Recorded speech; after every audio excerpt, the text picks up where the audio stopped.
Hi there, good afternoon. Today I have taken a question from the CIE Further Maths Code 9231 October 2024, paper 2, and we need to actually solve a question whereby we'll have to find the upper Riemann sum. Over here they call it the upper bound because in the Further Maths they don't actually have Riemann integral, but the question is actually Riemann integral, even though it's not at BSc level, but it's going to help us a lot to understand how to find the upper Riemann sum and hopefully maybe the lower Riemann sum as well.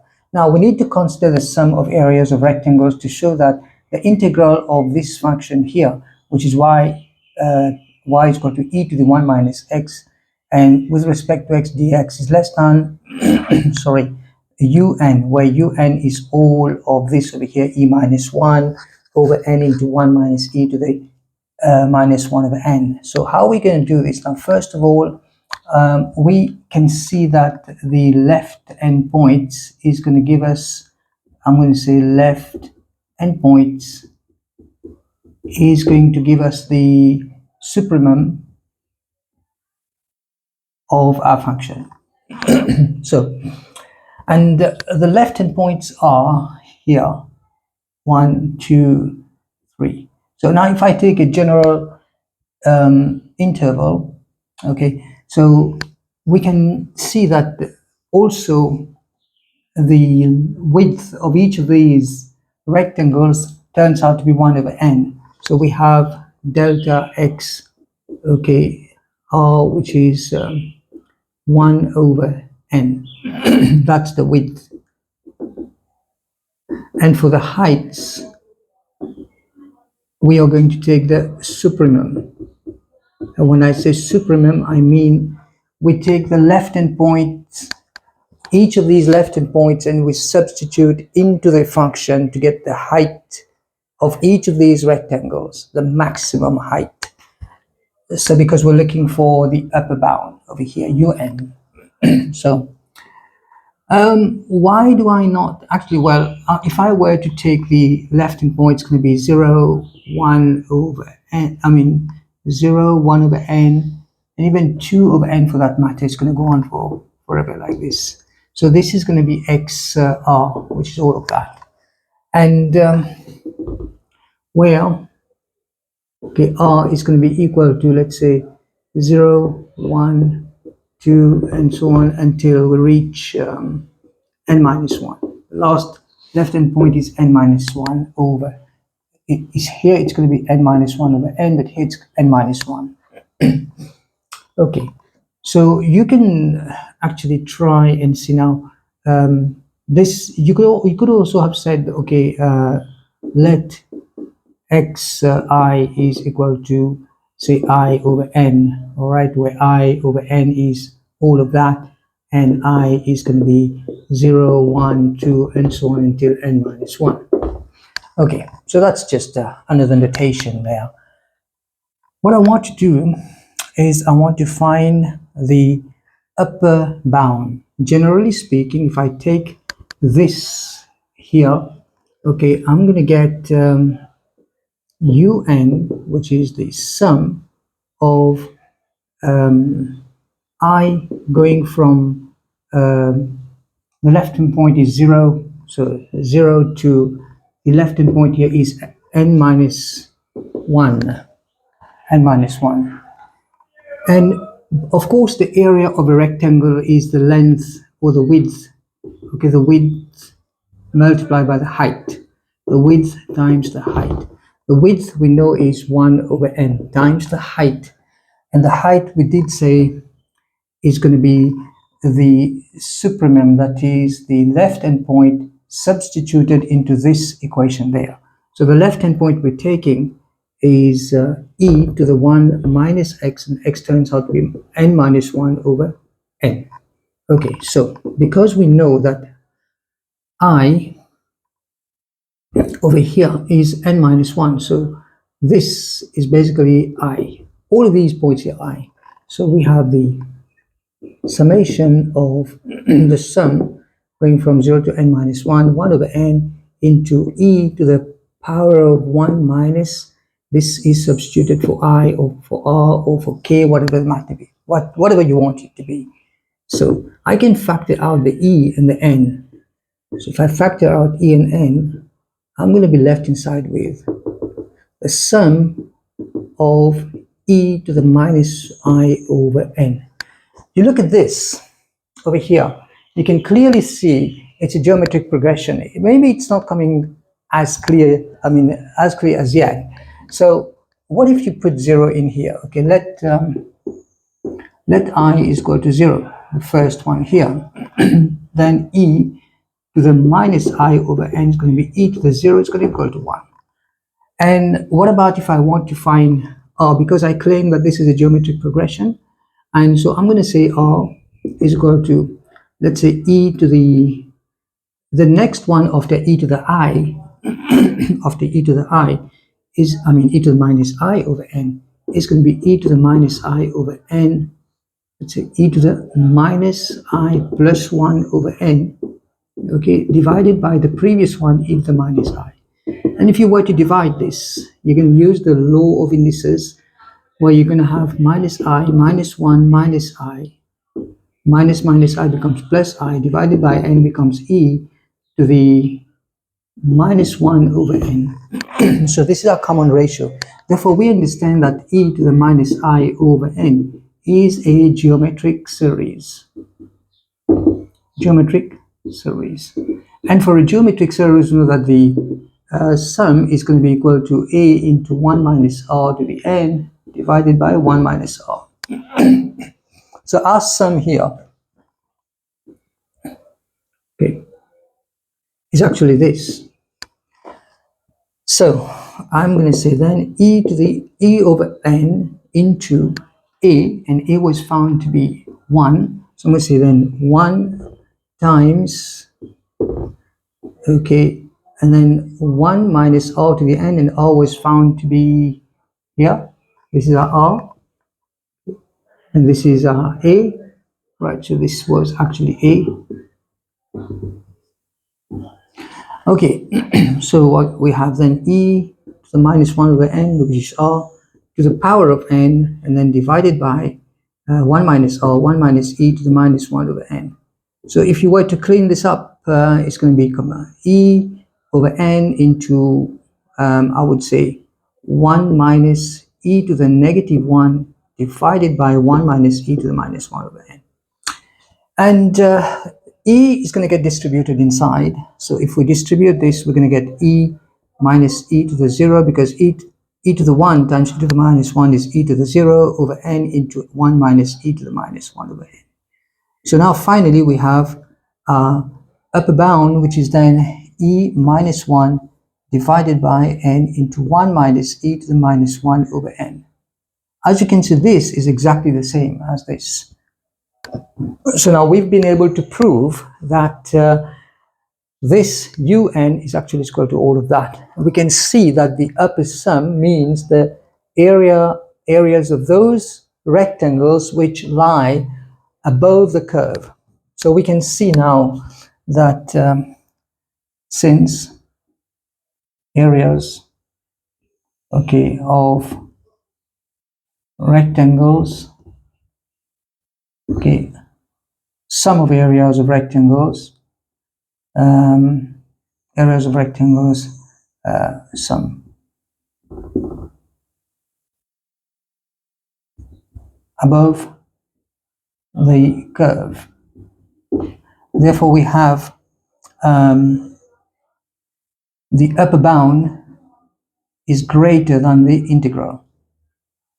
So integral of fx dx. So what we're saying is the integral of fx dx, therefore, this implies that the integral going from 0 to 1 of e to the 1 minus x dx is actually less than the sum of those areas, the upper bound. So this is going to be e minus 1 divided by n into 1 minus e to the minus 1 over n. And here we are.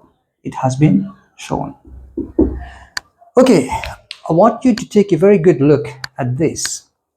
And if you were to take any notes or copy this down or take a screenshot of it, it's going to be fantastic.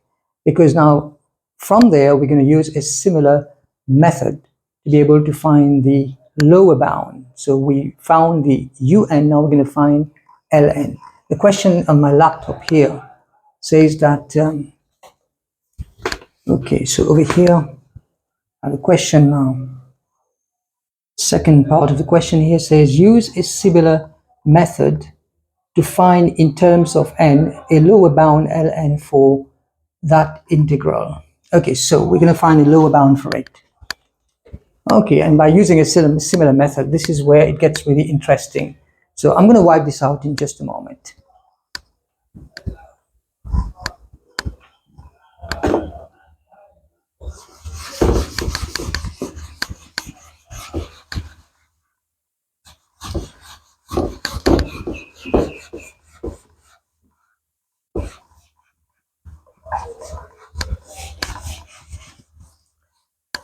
Okay, to make this easier, I'm just going to draw a different, not totally different in that matter, just another diagram where I can show you what we mean by saying now we want the lower bound. So lower bound would be actually this.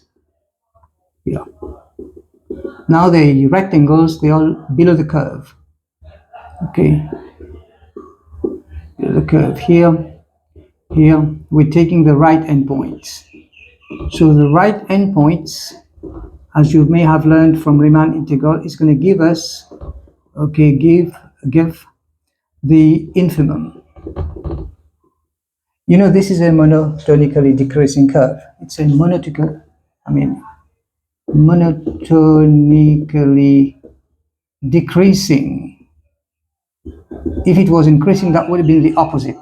So to get the infimum, we need the right endpoints, because the right endpoint is going to give you the lower value. Okay, so it goes like this, and we have, let's say, another rectangle going here, over here, right? So we're going to go all the way to n over n. Remember, is 1. So now we have 0, and then we have 1 over n and 2 over n. Our first point is going to be 1 over n. Whereas when we did the upper Riemann sum, okay, the upper bound, we took the left endpoint. So the left endpoint here is 0. And now we're going to take the right endpoint. Okay. I'm so sorry, some neighbors are making some noises there because they are getting drunk and it's just the new year. So just to apologize. Okay, so sorry about that. One of those things that happens. You can't actually escape this. So let's try to take now, we want to find the lower sum. The lower sum is going to be the sum of areas of these rectangles. So we're going to have 1 over n into, let us see, we're taking the left endpoints, right? So into fx, so that's going to be e to the 1 minus x. And now our limit's going from 1 to 1. So let's see what I mean by this. So I'm going to say let xi is equal to, okay, so xi is going to be equal to, let's say, I over n.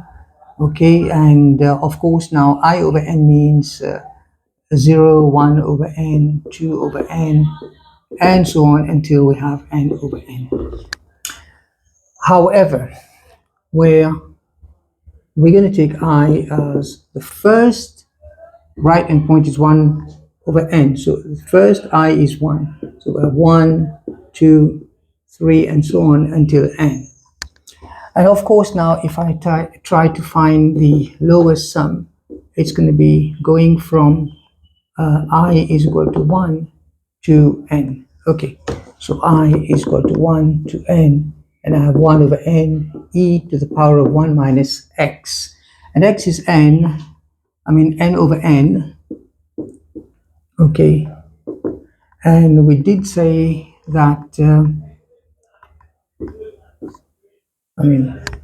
sum going from, okay, I is equal to 1 to n, 1 over n, e to the 1 minus, now this n here represents the I. Okay, So I over n. And again, we can see the geometric pattern coming up. So we can factor e and n outside.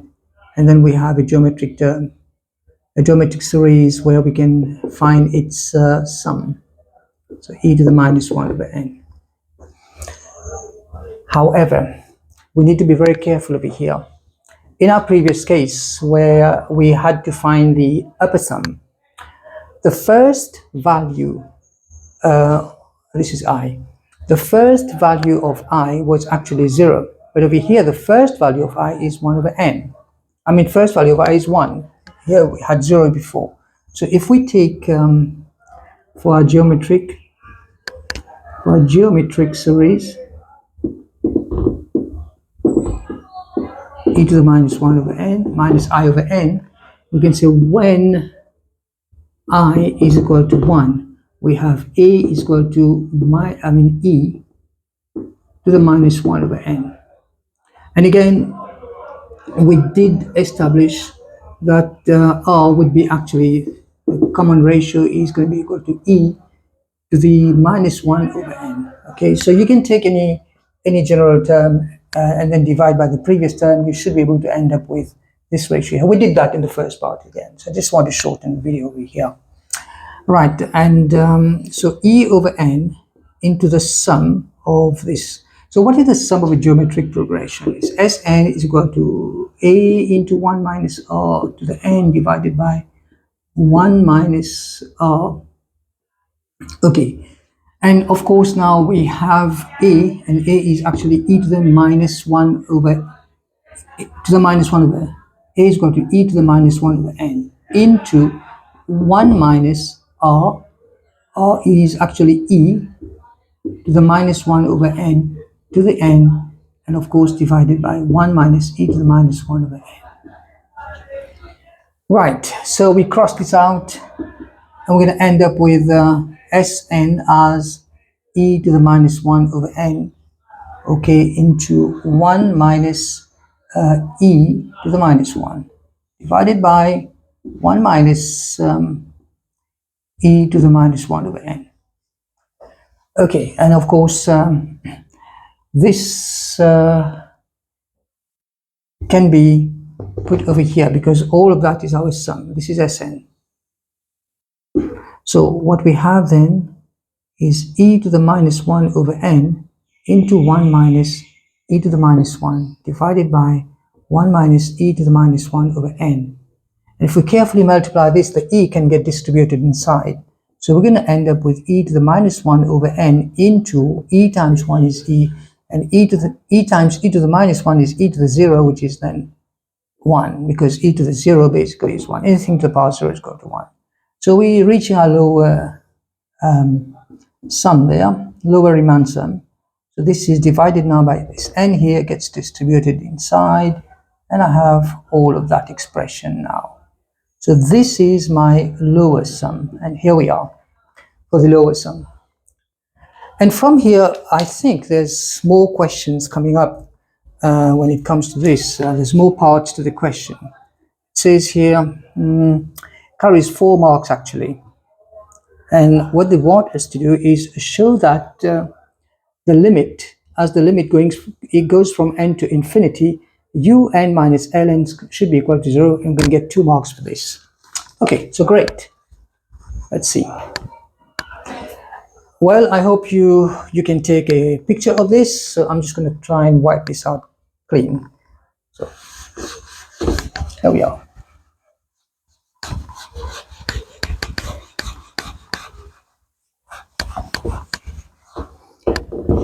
All right, so 2 things that I need. Now I have my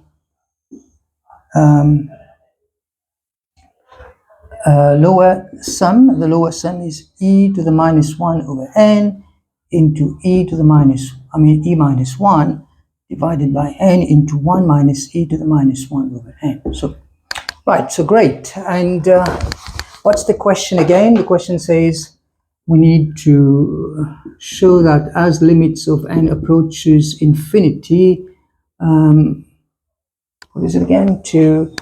Okay, for u, that's un minus ln should be equal to 0. 2 marks. Okay, very good.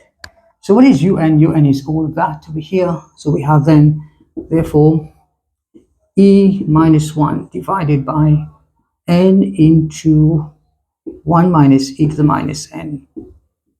This is our upper sum, minus the lower sum is e. Let me just bracket this and put 1 over here. E to the minus 1 over n into e minus 1, and all of that being divided by n into 1 minus e to the minus 1 over n. So immediately I can see that e minus 1 is common, so I'm going to say e minus 1 common, and I've got 1 here minus e to the minus 1 over n, and all of that being divided by the same denominator, 1 minus e to the minus 1 over n times n. So this and this cross out, and I'm going to be left with e minus 1 over n. We are told that n is going to approach infinity. So as n approaches infinity, this becomes big. So our expression e minus 1 over n turns out to be 0. So therefore it goes and it follows that as the limits of n approaches infinity, then un minus ln, the upper sum minus the lower sum, should be equal to 0, and that has been shown. Here we are, 2 marks. Okay, so this is part C of the question. Sorry. Now we're going to move on to part D of the question. Let's try and see what D is all about. Okay, it's a long question. Like I said, it's going to be very extensive. So now over here, I've got use the Maclaurin's series for e to the x given in the list of formulae MF19 to find the first 3 terms of the series of z into 1 minus e to the minus 1 over z in ascending powers of 1 over z, and deduce the value of un as limits n approaches infinity. So let me just copy that down here on the board so that we can actually try and answer this. Okay, so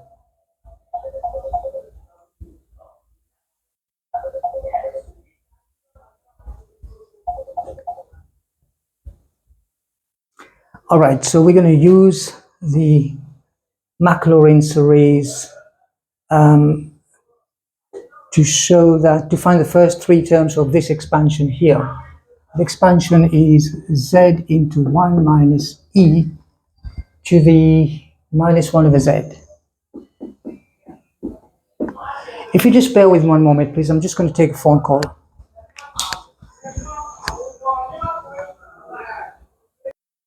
Okay, I'm back.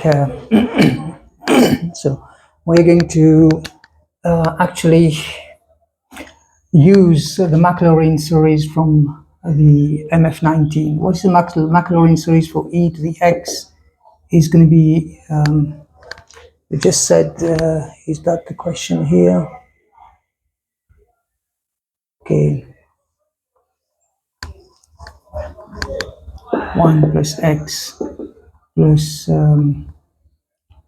okay, so just want to say this is x squared over 2 factorial plus so on, x to the r over r factorial. Now, first of all, I'm going to be dealing with this. This is e to the x, this is e to the minus 1 over z, e to the minus 1 over z. So our x been substituted for minus 1 over z. So 1 plus x, and x is minus 1 over z. So I'm going to plus minus 1 over z plus x to the square minus 1 over z to the square over 2 factorial plus minus 1 over z to the cube over 3 factorial plus and so on. So I have 1 minus 1 over z.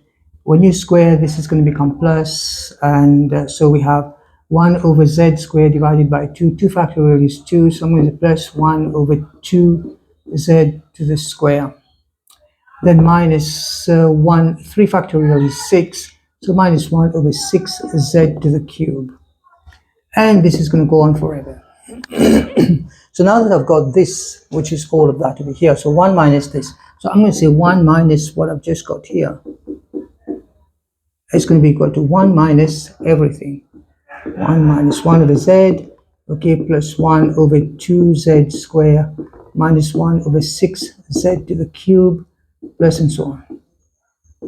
So minus minus 1 1 cancels out, minus minus becomes plus, so I have 1 over z, okay, minus plus becomes minus 1 over 2z to the square, minus minus becomes plus 1 over 6z to the cube. Right, now that we're over here, this whole expression here is all of that.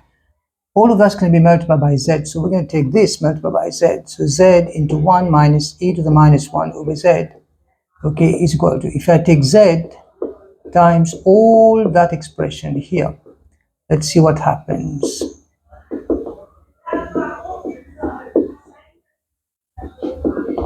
So we want only the first three terms, so here we are, first three terms. So 1 over z times z is 1, minus 1 over 2z to the square becomes 1 over 2z, and the z cross out with the 6z cube becomes 1 plus 1 over 6z square. This expression here turns out to be that expression over here. So the z can be substituted for n. So we're going to say let z is equal to n. Okay, I need some light here. Let's just put the light on my laptop. Just need some light. That's great. Okay, so let's see. I then can say this is actually 1 z, instead of z, you can say n into 1 minus e to the minus 1 over n. We are looking for limits approaching, limit n approaching infinity. So this is 1 over 2n plus 1 over 6n to the square. Now, as n approaches infinity, what's going to happen to this whole expression here? This is going to turn 0. So this becomes 1 minus 0 plus 0. So we have then 1. So this expression here, which is that expression here, becomes 1. What is the question again? The question says that we need to, let me just write it down, to deduce the value of un. So we need to deduce, okay, deduce the value of un as limits approaches n to, un, okay, as limits of n goes to infinity. This is what we want to do. So I hope there's space here. Hang on a second. Oh yeah, that's great. I'm going to say then, what was the expression? Basically, the expression was un here. So this was un. Now we know that un is going to be equal to e minus 1, all of that divided by n into 1 minus e to the minus 1 over n. So then it's clear that we did prove that this was going to approach 1. So this becomes 1. So I'm going to put 1 here. So the final answer is e minus 1. And so here we are. So un is going to become e minus 1 as n approaches infinity. Well, like I said again, it's been a very long video, and I hope that this clears all the doubts and it helps you a lot in trying to be able to find the upper and lower Riemann sum when it comes to Riemann integral. Take care.